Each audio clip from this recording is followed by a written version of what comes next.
Hi everyone, so this tutorial here we're going to jump straight into a German Shepherd portrait that I did last year.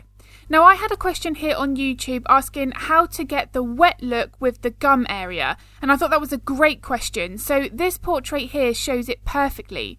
The lighting in the reference photo was beautiful, the contrast as you can see, the darks were beautiful and dark, and then he had lovely variation with those highlights. So this I thought would make a great one to answer that question. So if you've seen my other videos here on YouTube, when I start off with the eye, I always draw in the outline first, and this is no exception. The reason being, I want to outline the general mouth area and make sure that it's accurate to that reference photo. If the shape of the mouth isn't correct and the tongue itself, the entire portrait will not look right, so proportions and perspective need to be right from the beginning. Once I've done that, if I'm working on a dog here that's got spots on the tongue like Dingo has, I want to make sure that I've got those in and again that they are also in the right place. These spots are very unique to that one animal, so if they're in the wrong place, the owner will know. So and obviously if you're doing pet portrait commissions, these type of things are really important. Once I have them in place, that's when I can focus on the tongue colour. Now for the colour, as you know if you've seen my other tutorials, I don't think the exact colour is as important as your contrast. Now I've got videos here on YouTube showing that the top tips for drawing fur really does show the comparison between that, so I will link that in the description below if that video is of interest. But as you can see here, I'm building up my values. I am working from dark to light in this case, so I've put down a mid-top sort of pink, red type of colour, and I have layered some purples in with it as well. But the exact colour for the first couple of layers are not important because you can see here just how many times I'm applying my future layers to really just adjust and tint that colour. I'm focusing on my lighting. I'm adding in here a couple of my darker details, but it's those brighter highlights on top that's going to indicate that texture. Once I've got that in place, that's when I usually go back in and add some of my darker details. The tongue is one of those colours where the pinks aren't all light fast in most sets, so I'm a little bit restricted with the pinks that I have available because I only use the light fast colours. So what I'm having to do is switch between my layers, my lights and my darks, just to find a good compromise between the colours that I do have in my set. And you can see here that it works really well.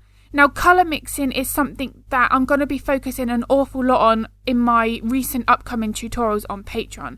It's a common question that I'm asked with how do you know what set of pencils to use and mix together to create an exact colour? So I will be making tutorials on that. Once I'm happy with the colour here that I have built up, again, I'm just refining that texture. Now the texture on the tongue is going to be unique again to that animal. Some of them are going to have what looks like more of the indentations while others look completely smooth. So some may also have like what look like tiny little bumps. I want to make sure that the varying in texture is captured in my portrait. So once I'm happy with the tongue, and on this one with Dingo I did add in some tiny little bubbles that you could see on the tip of the tongue there. Once I'm happy with that and it's about 80-90% complete, I start mapping in the teeth. Now when I do my Patreon tutorials, I always make sure that I include any elements where I've made a mistake. And when I'm working on the teeth and gum area here, I do make that mistake. But I think it's really important to include those in the tutorials. The reason being, we all make mistakes, it's part of the learning process, but what's important is knowing how to fix it. So that if something like this was to happen again, there's no, that panic, that sick, sinking feeling that we get in our stomachs when we know we've made a mistake and thinking, how are we going to fix it? So that's why I always leave these parts of the portraits in. And this here, when I get to this mistake, really does prove that by mapping in the teeth first and picking your main reference points, that's going to be more beneficial than if I was to have blocked in all of the gum area black. So if, for instance, I had put the black all over and then realised that one of the teeth needed to be across to the left, that I'm going to be struggling a little bit more to get that tooth looking as bright. So it would certainly be my preference to map in the white, whatever colour teeth it is, put those in first and then put the darker gum around it once you know that the teeth are in the right place.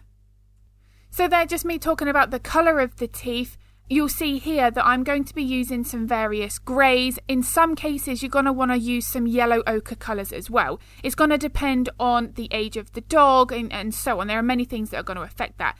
Even the light source. If you've got a strong shadow on one side of the face, some of the teeth are going to be a lot darker than others. So it's really important to make sure that we get that right. One of the biggest tips when you are drawing teeth of any kind, animals or people, they are not pure white.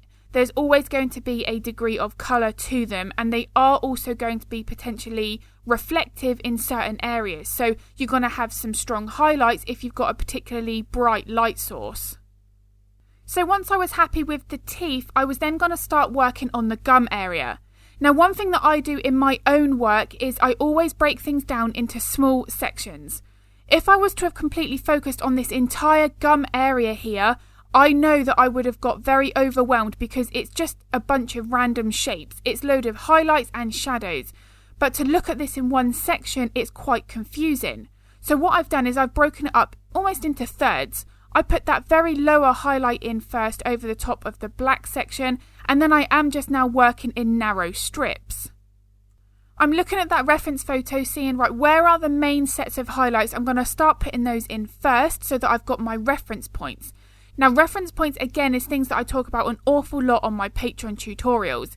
If any of my slower in-depth tutorials in pastels or acrylics are of interest, then I will link my Patreon in the description below. And if you would like to see the full-length tutorial of Dingo here, the 3.5-hour version is available on Patreon now. The reference photo and line art are provided if you want to draw along. So as I continue to build the highlights around the mouth area, look at all the different shapes there are. Now, the one most important thing here is you want to make sure that you're curving these highlights in the right direction. If we make these too vertical or horizontal and they don't have any curve to them, we're not going to be replicating the shape of the mouth. Something else that's really important is because this area of the body is wet, it's going to be very reflective. What that means is you are potentially going to see other colours that are from the environment. So in this case here, there are strong blue reflections in the nose and also a little bit more subtle, but they are there in the gum area as well. So any element that is wet is going to be more reflective. The eyelids, the nose, the tongue, the gums, all of those areas, we're going to have to pay really close attention to any reflections that we see. If you had a reference photo and the dog was led on grass, even a green tint is going to possibly be in the muzzle and mouth area. So it's really important if you see that and you include in the grass to add those green tints to the wet parts of the gum. So I hope these tips here on drawing dogs' mouths was really useful and it answered a couple of questions. If you have got any art related questions, pop them in the comments below. I'm more than happy to answer them and help if I can. If this video was of use, I would really appreciate it if you could give it a thumbs up because it really does help. And if you want to get notified of future content, hit the subscribe and the bell button. I'm going to be uploading another video to YouTube next week. And as I've said, if you are interested in my slower tutorials on Patreon, I will link that in the description below. If you'd like to see what type of tutorials I've got available there before you sign up, I do have a Patreon library on my website, which I'll also pop in the description below. And what I love about Patreon is the ability where you can cancel at any time. So if you are only just interested in one tutorial or a specific technique, you're not committed to a potential annual subscription or anything like that. And here is a photo of Dingo's finished portrait. And as always, thank you so much for watching.